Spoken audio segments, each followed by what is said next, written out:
1 2 3 4 5 6 7 7টি বক পাখি একত্রিত হয়েছে। তারা কাছাকাছি, হয়তো এদের কোনো গাছে, এরা কোনো বড় বৃক্ষের ডালে বাসা বেঁধে থাকবে। গ্রামের আবাদি জমি, বিল ও জলাশয়ে বক পাখির অবাধ বিচরণ এক পরিচিত দৃশ্য। বিশেষ করে বর্ষা মৌসুমে যা গ্রামীণ প্রকৃতির সৌন্দর্য বৃদ্ধি করে। সাদা বক, রঙ্গিলা বক সহ বিভিন্ন প্রজাতির বক আমন ধানের ক্ষেত ও কাদা চরে ছোট মাছ ও পোকামাকড় শিকার করে থাকে। এই পাখিগুলো দলবদ্ধভাবে থাকে এবং গ্রামের পুরনো গাছগাছালিতে বসতি গড়ে তোলে।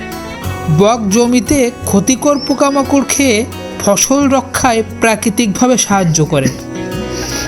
কৃষি জমিতে থাকা ছোট মাছ, শামুক ও বিভিন্ন পোকামাকড় এদের প্রধান খাদ্য।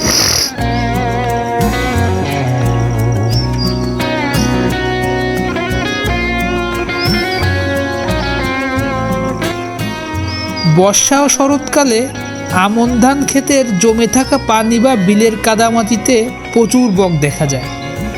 এছাড়াও নদী পাড় বা লবণাক্ত জমিতেও এদের বিচরণ লক্ষ্য করা যায়। জমিতে অতিরিক্ত কীটনাশকের ব্যবহার, নির্বিচারে গাছ কাটা এবং খাদ্য সংকটের কারণে এই দেশীয় পাখিগুলো ধীরে ধীরে বিলুপ্তির পথে রয়েছে।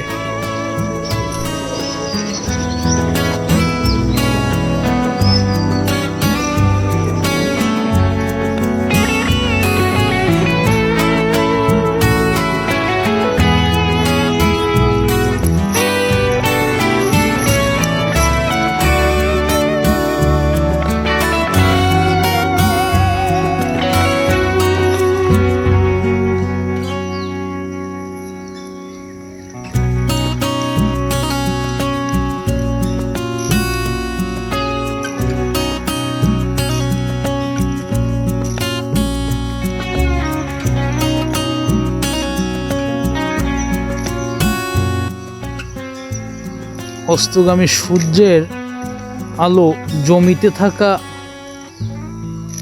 জলের মধ্যে প্রতিফলিত হচ্ছে। জমিতে থাকা পানির মধ্যে অস্তগামী সূর্যের আলো প্রতিফলিত হচ্ছে।